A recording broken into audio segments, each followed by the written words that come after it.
Fala aí, pessoal. E aí, tudo certo? Uma livezinha aqui no YouTube. Deixa eu confirmar que está tudo bem, está tudo. Se o som tá chegando direitinho aí para vocês, né? Vamos ver aqui, tô acompanhando aqui. Tá chegando direitinho aí. O som. Bom, vamos falar aí um pouquinho a respeito, né,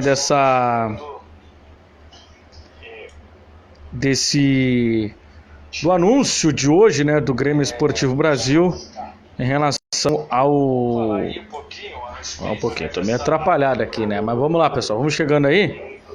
Já pode mandar aí perguntas aí para falar um pouquinho a respeito, né, da chegada aí do Hemerson Maria, né, novo técnico do Grêmio Esportivo Brasil. Tá retornando aqui o som, mas vamos lá. Mas a gente vai falar aí a respeito da chegada Vamos falar aí a respeito da chegada do Hemerson Maria, que é o novo técnico do Grêmio Esportivo Brasil. Hoje pela manhã, Chavante anunciou aí, então, do Hemerson Maria. Era um sonho antigo, né? Era um desejo antigo do Brasil, principalmente do presidente Ricardo Fonseca, né? Queria contratar e agora contrata aí o Hemerson Maria como novo técnico do Grêmio Esportivo Brasil, né? Para substituir aí o Gustavo Papa, né? Gustavo Papa que começou a temporada, né, como técnico do Grêmio Esportivo Brasil, mas os resultados e principalmente o desempenho, né? O desempenho não foi bom, né? Então por isso que a direção Chavante acabou trocando aí trocando o técnico, né? Então, pessoal, já pode aí mandar as suas perguntas, já pode aí mandar para nós aqui, que na medida do possível a gente vai responder. Bom, eu até fui pego de surpresa, né, com o anúncio do Hemerson Maria. Claro que eram dois nomes que o Brasil estava negociando. Eram dois nomes que o Brasil estava nessa negociação. Era com o Claudio Tencati e era com o Hemerson Maria. Um desejo antigo do presidente Ricardo Fonseca, que inclusive já deu entrevista hoje, né? Opa, quase que eu derrubo tudo aqui. Ele deu uma entrevista nessa segunda-feira dizendo que do Rogério Zimmermann, se não me engano foi em 2017, ele chegou a acertar tudo, né, com o Hemerson Maria, mas só que a negociação acabou não fechando por questão financeira.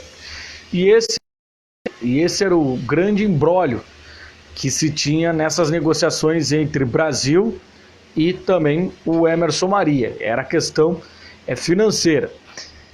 O Hemerson Maria, nesse ano de 2020, começou a temporada na Chapecoense. E ele não foi bem, né? Terminou o campeonato até onde foi demitido, né, no Campeonato Catarinense, na vice-lanterna, né? Ele era o penúltimo colocado do Campeonato Catarinense. Isso quer dizer que o Hemerson Maria não presta? Não, né? Pelo contrário. Ele é um técnico dentro daquelas características que o presidente Ricardo Fonseca queria. É um cara que conhece muito bem a Série B do Campeonato Brasileiro. É um cara aí que tem passagem... Ele subiu, né, o Joinville, colocou o Joinville na primeira divisão. Foi campeão, inclusive, né? Da Série B do Campeonato Brasileiro com o Joinville. Ele tem passagem pelo Avaí, ele tem passagem pelo Figueirense, ele tem passagem pelo Vila Nova. O ano passado ele treinou o Botafogo de Ribeirão Preto. Então ele tem bons trabalhos na Série B do Campeonato Brasileiro.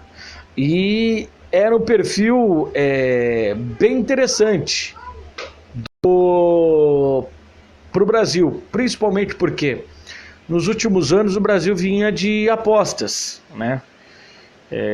Tirando, claro, o Rogério Zimmermann, que já era já era um cara consolidado no próprio Brasil.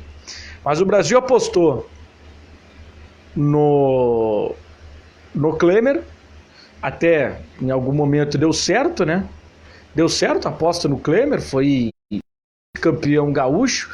O Brasil deu uma arrancada muito forte com o Klemer e quase o time conseguiu um acesso a uma Série A do Campeonato Brasileiro. Terminou na 8ª colocação em pontos, não foi a melhor colocação do Brasil, mas em posição foi uma 8ª colocação. O Brasil terminou numa primeira página do Campeonato Brasileiro. E depois teve o Gilmar Dalpozo, teve a volta do Rogério, que tem uma arrancada muito boa, salvou o Brasil de voltar a uma Série C do Campeonato Brasileiro.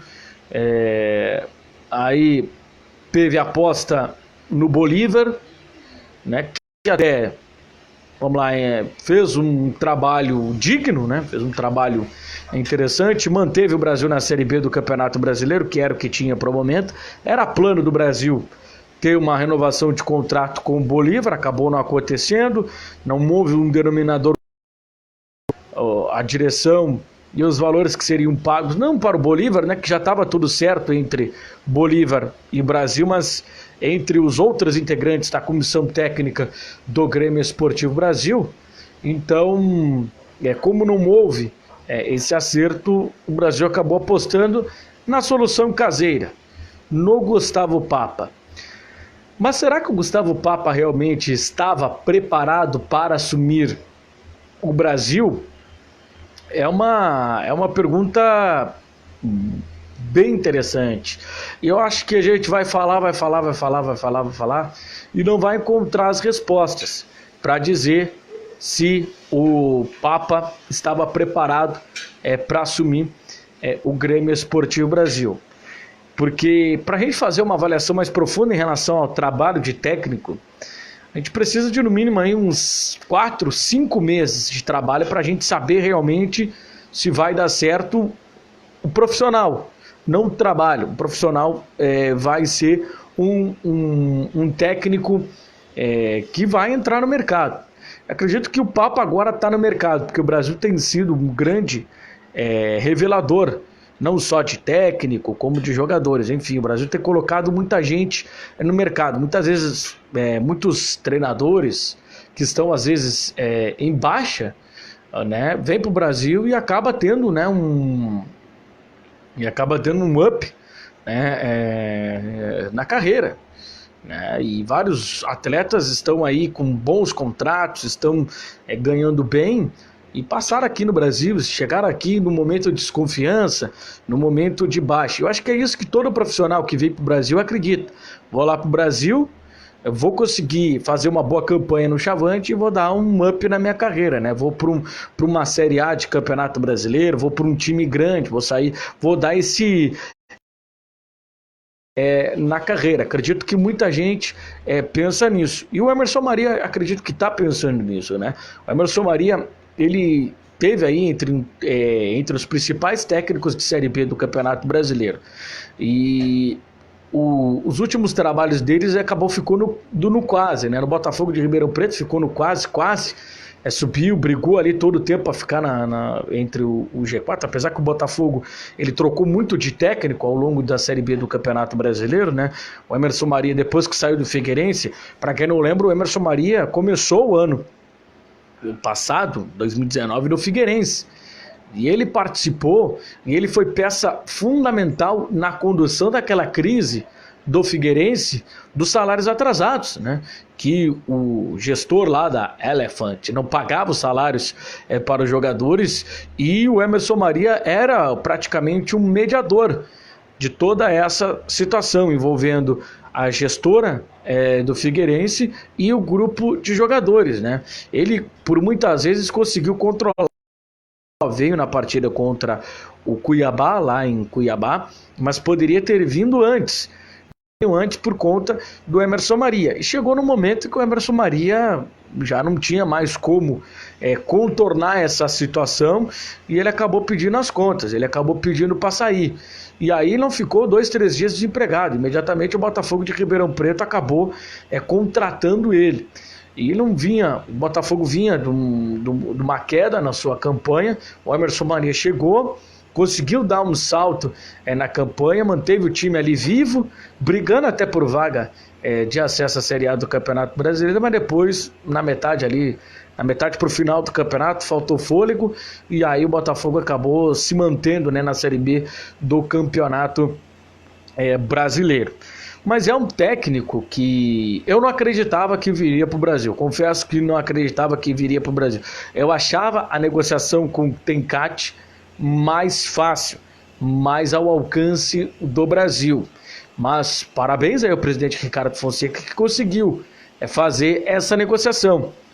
Conseguiu ir se reinventar, né? O Brasil dessa vez, o presidente foi bastante inteligente nessa jogada com o Emerson Maria. Era um desejo antigo dele.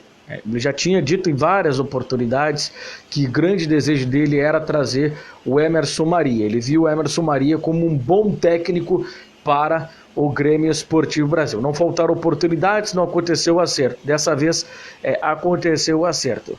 Mas em meio a muitas discussões que teve esse ano em relação ao presidente Ricardo Fonseca, que foi muito criticado, e por certa vez com razão, porque ele fez muitas coisas erradas no Grêmio Esportivo Brasil. Ninguém critica ninguém à toa, né? Porque não gosta ou porque acha a pessoa feia, enfim, ou acha a pessoa uma bobona.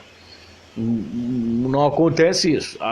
Acontece alguma crítica porque alguém fez alguma coisa. E o presidente teve muito essa sua autocrítica. Ele sabe que ele tomou algumas decisões que não foram decisões corretas no momento, mas ele, às vezes, ele precisa tomar decisões, talvez não agrade todo mundo. Isso acontece em qualquer outro presidente. Aqui eu não tenho nenhuma procuração para defender o presidente. Quando tem que criticar, a gente critica ele, mas claro, tudo dentro de uma coerência. A gente não vai criticar o presidente só por criticar. Às vezes tem muita gente que... Por que vocês não vão criticar ele nisso, criticar ele naquilo? Não, a gente tem que criticar com embasamento, né? Com conteúdo, não só criticar por criticar. Então eu acredito que o Ricardo teve algumas decisões que não foram as decisões mais corretas, mas ele também teve muita decisão e muita decisão acertada. É preciso dar o braço a torcer. E essa negociação com o Emerson Maria, especialmente, foi ele que fez. Ele que ligou para o Emerson Maria e ele que foi atrás do Emerson Maria. Claro que ele estava negociando ao mesmo tempo com o Tencati e também com o Emerson Maria. Tanto que na sexta-feira eu conversava com o presidente e eu perguntava para ele: e aí, presidente, como é que está a situação do técnico? E ele me dizia: segunda-feira nós vamos ter novidades. E eu: é o Tencati? Aí ele me diz: e o Emerson Maria? Ele deu uma risada. Eu achei que seria realmente o Cláudio Tencati, porque a negociação me parecia ser um pouco mais fácil. Porque o Cláudio Tencati está em baixa no mercado, né? Ele não foi muito bem. Até no Londrina ele foi bem, mas quando ele saiu do Londrina, no Atlético Goianiense ele não foi bem. No Vitória ele foi péssimo. Na volta ao Londrina ele foi mais péssimo ainda. E aí o queria se inserir no mercado. E seria um bom técnico. Eram 2 bons técnicos que o Brasil estava negociando e dentro de um padrão de jogo. Os 2 têm a mesma identidade, os 2 têm a mesma filosofia de e acredito que os 2 fariam bom trabalho. E acredito que o Emerson Maria vai fazer o que o Emerson Maria falou hoje nas rádios aqui de Pelotas. Ele vai ter respaldo, né, da direção. Ele vai ter o respaldo aí da direção para fazer contratações. São 6 jogadores que o Brasil tem agora com contrato encerrando. Pelo que eu tenho de informação, nenhum desses 6 irão ficar. Nem o Juninho, nem o Eliel Cruz, nem o Ednei, nem o Maico Assis. Tem mais jogador agora encerrando o contrato agora no final desse... O João Henrique, tem mais um. E o Juninho Rocha. Nenhum desses irá ficar, pelo que eu tenho de informações. Talvez o Juninho Rocha seja o que fique. Mas isso tudo vai passar por uma análise do técnico Emerson Maria em relação ao elenco. Ele já conversou com o Cirilo, né, que é o integrante da Comissão Técnica Permanente do Brasil, já entrou em contato com a análise de desempenho que o Brasil tem, né, o Zambiase, né, que é o analista de desempenho do Brasil, para passar mais informações em relação ao Brasil. Óbvio, e é certo, que o Brasil vai contratar jogadores. E acredito que vai fazer uma reposição aí de 4 a 5 jogadores desses que estão saindo. E acredito que serão reforços interessantes. Reforços daqueles que chegam, pegam a camisa e joguem. Eu acho que é desse tipo de reforço que o Brasil precisa para a Série B do Campeonato Brasileiro. Aí o pessoal deve estar se perguntando, quando vai recomeçar a Série B do Campeonato Brasileiro? Não sabemos. Porque a partir de amanhã, de quarta-feira, dia 1º, os jogadores terão aí 20 dias de férias coletivas. E tudo vai depender de como vai se comportar essa situação, essa pandemia. Aliás, pessoal, fique em casa, hein? Quem não precisa trabalhar presencialmente, faça o trabalho de casa, fique em casa. Então, vai ter essa situação aí, né, em relação a quando a pandemia ela vai ser controlada.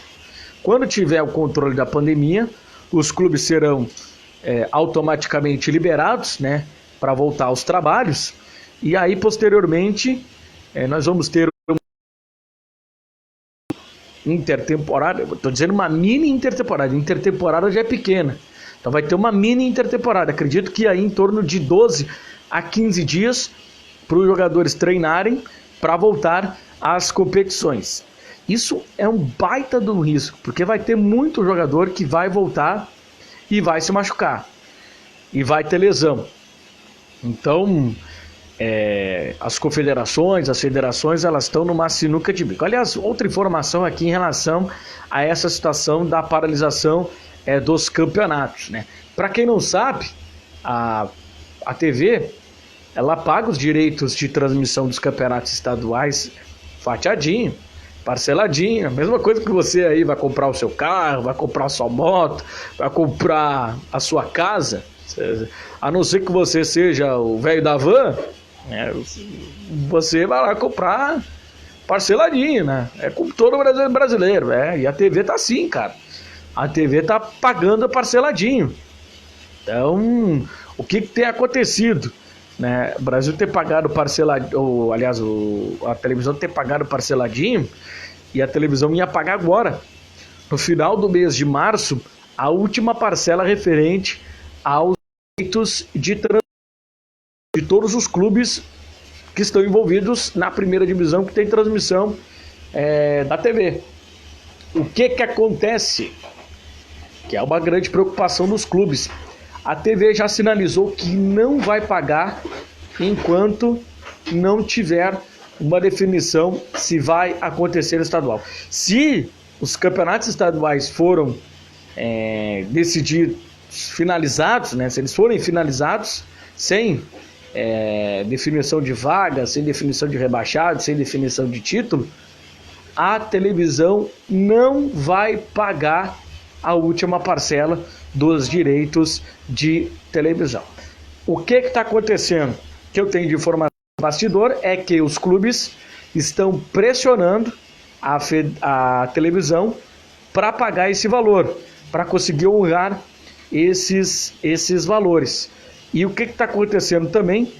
A federação está pressionando os clubes para ter o término dos campeonatos estaduais.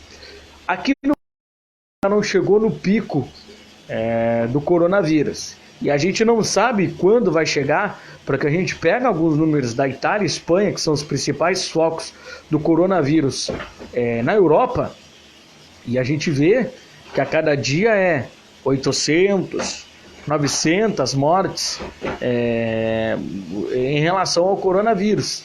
Na Itália aí já temos quase 12 mil mortes, né? Na Espanha 10 mil mortes. Então, no Brasil, até o momento, a gente passou em 100 e poucas mortes. 150 mortes, se não me engano, o último boletim passado aí pelo Ministério da Saúde.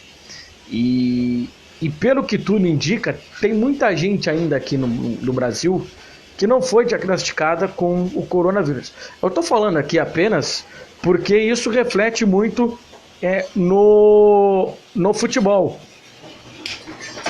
Isso reflete muito no futebol. Então, a gente ainda vai ter uma definição em relação a isso. Quase deixei cair aqui a câmera, mas vamos lá. A gente ainda vai ter uma definição em relação a essa situação, de quando chegar o pico do coronavírus. E o coronavírus ele vai ser decisivo para o calendário brasileiro. Por que ele vai ser decisivo para o calendário brasileiro? Porque já se desenhou aí vários cenários, como a Libertadores da América, os times da Libertadores da América não disputem a Copa do Brasil, entrem agora na Copa do Brasil, do Campeonato Brasileiro se adequar ao calendário do futebol europeu.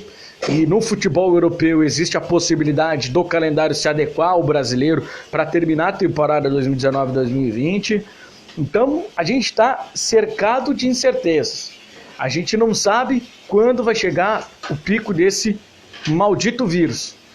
E quando chegar o pico desse vírus, a gente não sabe quanto tempo vai ter para desacelerar essa curva. Desacelerando essa curva, aí vai se ter uma noção, vai se ter uma perspectiva de quando vai todo mundo voltar à normalidade. De quando as coisas poderão ser normais novamente. Então, até o momento, qualquer tipo de projeção ela é bastante precipitada. Então, não se há muita definição em relação a quando os campeonatos irão voltar, né? Então, o que está se projetando? O que se foi projetado em negociações aí entre confederação, sindicato dos atletas, clubes, televisão e também os chefões da CBF. Férias coletivas até o dia 20 de abril. A partir do dia 20 de abril, uma projeção de uma nova reunião para projetar quando vai poder voltar o futebol brasileiro. Caso a situação até o dia 20 de abril ela não se estabeleça e não esteja controlada, mais 10 dias serão possíveis. Aí depois, ainda vai acontecer nesse período de 20 dias, uma série de negociações, e principalmente negociações envolvendo os salários dos jogadores. Nesse momento, o salário do mês de março ainda não venceu, vence no dia 10. Então, até o dia 10, os clubes têm para pagar a folha do mês de março. Alguns clubes já estão fazendo aí negociações e já estão liberando os jogadores para resolver a sua vida.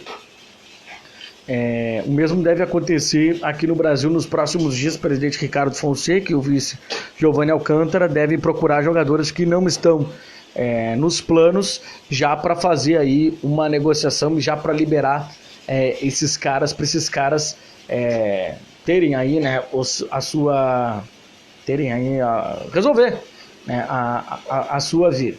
Então, há uma possibilidade de redução de 25% dos salários. A gente vê na Europa, estou sempre citando aqui na Europa, porque lá na Europa, em alguns países, já está bem adiantada a situação do controle, isso porque eles já começaram, né, a quarentena obrigatória já há bastante tempo. Por exemplo, na França, até dia 14 de abril, a quarentena do decreto lá da presidência da França. Na Espanha também, a quarentena vai até pelo menos o dia 15 de abril. Então a Europa ela já está vivendo isso, então ela já está mais adiantada nesse processo em relação ao Brasil, porque lá chegou. O que tem acontecido lá?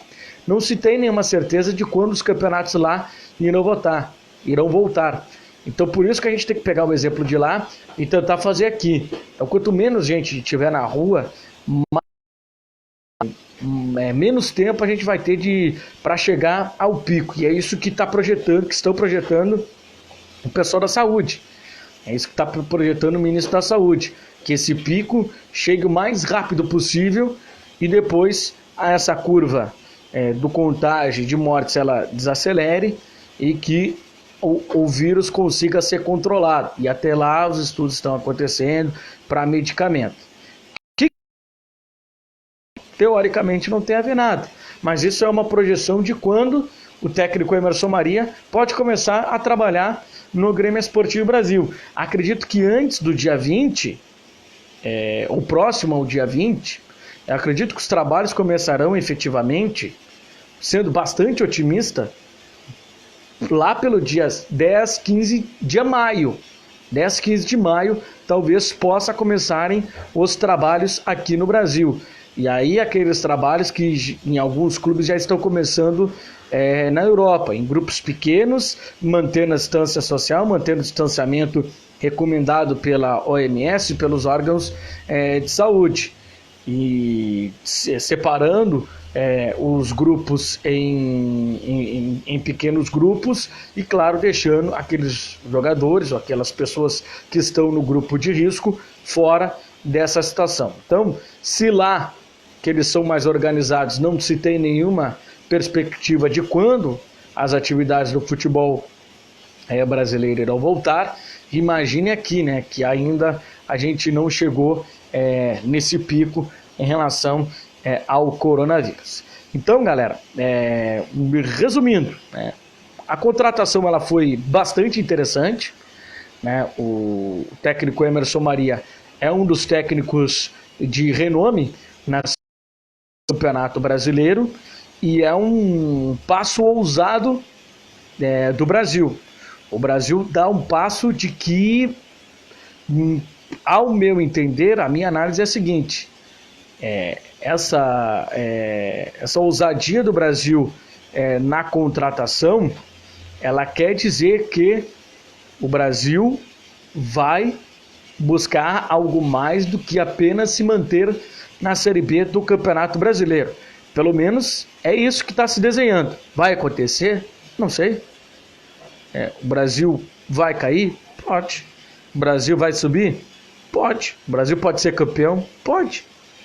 Né? A gente não sabe ainda. A gente não sabe do futuro. A gente não sabe nem se o campeonato ele vai acontecer. O técnico credencia. E o Brasil deve fazer alguns esforços para contratar bons jogadores de Série B do Campeonato Brasileiro. Então, no último ano, nos últimos meses do seu ciclo vitorioso do Grêmio Esportivo Brasil, Ricardo Fonseca um all-in. Ele vai para o tudo ou nada. Ou o Brasil consegue uma baita colocação e risca subir, ou o Brasil vai ser o lanterna e vai cair lá para a Série C do Campeonato Brasileiro. É o 880, eu acredito nisso. Acredito que o Brasil vai fazer uma bela campanha. Até analisando os times da Série B do Campeonato Brasileiro desse ano, eu acho que não vai precisar fazer muita força para subir, porque teve muito time esse ano de 2019 que se atrapalhou na Série B do Campeonato Brasileiro, time de renome, time grande, e que se atrapalhou na Série B do Campeonato Brasileiro. Então eu acredito que o Brasil ele possa conseguir fazer uma boa campanha nesse Campeonato Brasileiro da Série B. Tá certo, galera? Espero aí que vocês tenham gostado aí dessa live. Se o pessoal quiser comentar aí, pode comentar aí, pode mandar pergunta. Enfim, tô querendo aqui chamar vocês aí pro debate. O que vocês acharam aí, né, da contratação do como técnico do Grêmio Esportivo Brasil. E outra pergunta, né?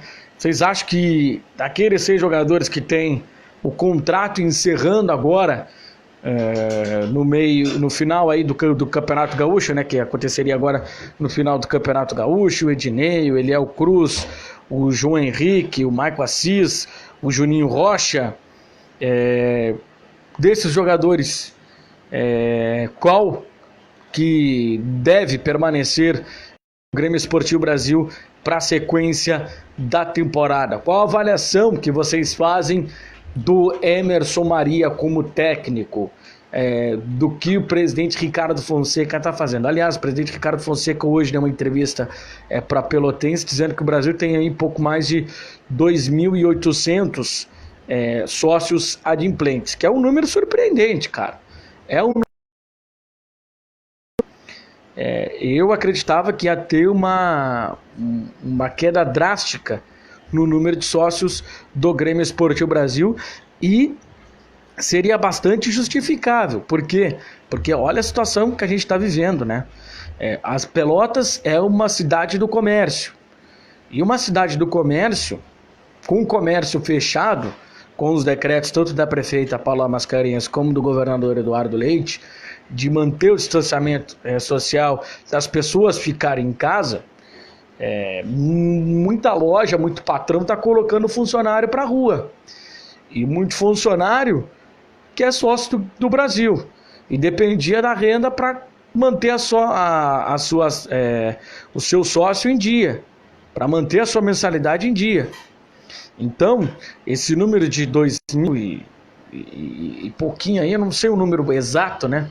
Que até eu ouvi meio que por cima, né, a entrevista. Mas enfim, é interessante. Aqui, ó, Aline Rodrigues, William Piva, valeu aí, pessoal. Olha aqui, ó, preferiu o Klemer, mas entre os que estavam na pauta, Emerson foi a melhor opção. Dos jogadores, só o Juninho Rocha. E olhe lá, o Matheus Mendes é para reserva.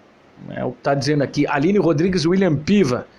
Valeu aí o pessoal que tá participando. Eu ainda vou derrubar essa câmera aqui até o final aqui da live, porque eu já 4ª vez que eu bato. Eu acho que o Juninho Rocha poderia ficar, que é um jogador canhoto, é um jogador que tem velocidade, já mostrou algumas qualidades. O Matheus Mendes, eu também concordo, que eu acho que pode ser aí um bom reserva para o Bruno Santos, que eu acho bom lateral o Bruno Santos. Tem muita gente que implica com o Bruno Santos, mas eu acho o Bruno Santos um bom lateral, principalmente para a Série B do Campeonato Brasileiro. E o pessoal tem que dar um desconto para o Bruno Santos, porque o Bruno Santos voltou de uma parada de 8 meses. Eu até, na semana passada, entrevistei o Bruno Santos lá para a Atualidade Esportiva, a segunda edição da Rádio Pelotense, e ele me dizia... Aliás, o Bruno é gente da melhor qualidade, né? Ele me dizia o seguinte, que ele voltou, ele não teve um tempo de preparação adequado, porque ele passou todo o ano de 2019 praticamente se recuperando da lesão de ligamento cruzado anterior que ele teve. E é uma lesão que a gente sabe que ela é complicada, que ela é uma lesão chata de se curar. Então ele teve esse processo de recuperação dessa lesão. Então ele perdeu muito tempo. Logo em seguida vieram as férias. Então, claro, o cara foi aproveitar, mas mesmo assim ele seguiu tratando essa lesão, porque a gente tem acesso aqui a alguns releases que a gente recebe da assessoria dos próprios jogadores. E ele seguiu fazendo esse tratamento no joelho. Voltou a pré-temporada, o Brasil se apresentou no dia 27, já começou os treinos dia 28, foram 2 dias de treino, depois os jogadores foram liberados para ir para o Réveillon, voltaram no dia 2, tiveram ali pouco tempo de trabalho, e já no dia 19, dia 20, teve a primeira partida do campeonato. O Brasil teve uma sequência, jogou numa terça-feira, aliás, uma quinta, depois jogou no domingo, jogou no meio de semana de novo, depois jogou no final de semana, já teve Copa do Brasil, então foi uma sequência muito grande de jogos, e o cara não teve tempo para recuperação. Então por isso ele até diz que fez como qualquer outro qualquer profissional faz uma autocrítica, né? Quando não está rendendo, o profissional tem que fazer uma autocrítica, e ele fez a sua autocrítica e disse que não estava rendendo e que poderia ter rendido mais, muito porque ele estava com esse déficit físico, porque ele não teve esse período adequado de recuperação e de preparação para uma temporada de alto nível.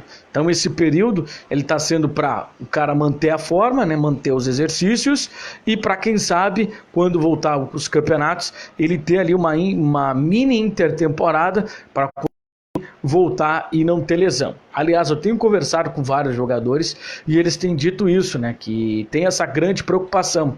Conversei com o Elton Simeão, conversei com o Jarro, conversei com o próprio Bruno Santos, com o Matheus Nogueira ao longo da semana passada, e eles me diziam isso, né? Dessa preocupação em voltar ao campeonato e ter um acúmulo de jogos, e aí os jogadores terem lesão. Então, os jogadores, o sindicato, eles estão muito preocupados com tudo isso. Então, por isso que a gente vai ter aí nos próximos dias uma definição em relação à volta do campeonato. Tá certo, galera? Então tá, é isso aí. Eu volto aí a qualquer momento, né, para trazer aí, quem sabe, mais um vídeo lá no YouTube, também no Instagram, quem sabe aqui também na página do Facebook, e também vou fazer, quem sabe, mais uma live para falar a respeito do futebol de Pelotas. Combinado assim, pessoal? Foi um prazer aí estar ao lado dos amigos, espalha aí pra galera, pode mandar aí comentários que no próximo vídeo eu vou ler tudo aí, hein? Eu vou ler tudo aí dos seus comentários, não fiquem com vergonha, eu estou aqui para bater esse papo aqui, um espaço bastante democrático, vamos bater esse papo aí, vamos falar bastante do futebol da nossa terra, do futebol de Pelotas. Uma pena, né, que a gente não teve o nosso clássico do interior, né, o clássico do interior, o clássico Brapel. Uma grande pena mesmo, porque estávamos todos animados, a cidade já estava começando a viver o clássico Brapel, quando acabou acontecendo essa pandemia aí do coronavírus. Não se esqueçam, hein? Lavem as mãos, fiquem em casa, não entre em ambientes de grande aglomeração, evite grandes aglomerações, cuide dos nossos velhinhos, cuide do pai, cuide da mãe, cuide da avó, cuide do vô, cuide das crianças, enfim, cuide do pessoal de risco, pessoal aí da terceira idade que acha que ainda é forte, vamos se... né? Em relação ao Dr. Zé Raimundo, né? O pessoal tem perguntado bastante. Dr. Zé Raimundo está internado lá no Hospital Moinho de Ventos, tá estável, tá tudo bem, ocorreu tudo certinho com ele no transporte, que ele saiu aqui do Hospital Escola de Pelotas. Ontem pegou um voo até Porto Alegre, chegou lá em Porto Alegre por volta das 22 horas e 30 minutos, foi deslocado até o Hospital Moinhos de Ventos. Tá tudo ok, tá tudo estável, né? Não tá tudo ok, tá tudo estável com o Dr. Zé Raimundo, e a gente, claro, tá mandando aquelas forças positivas, orando, rezando bastante pro Dr. Zé Raimundo, que tem muitos serviços prestados, não só ao Grêmio Esportivo Brasil, mas também ao futebol pelotense, que tudo dê certo aí na recuperação do Dr. Zé Raimundo, que é muito forte, e a gente espera que ele rapidamente já esteja no nosso convívio aqui no futebol de Pelotas. Tá certo, galera? Foi um grande prazer aí estar ao lado de vocês. Pode mandar aí perguntas aqui no Facebook, lá no @narradorrodrigo, no Twitter e também no Instagram. Um abraço a todos.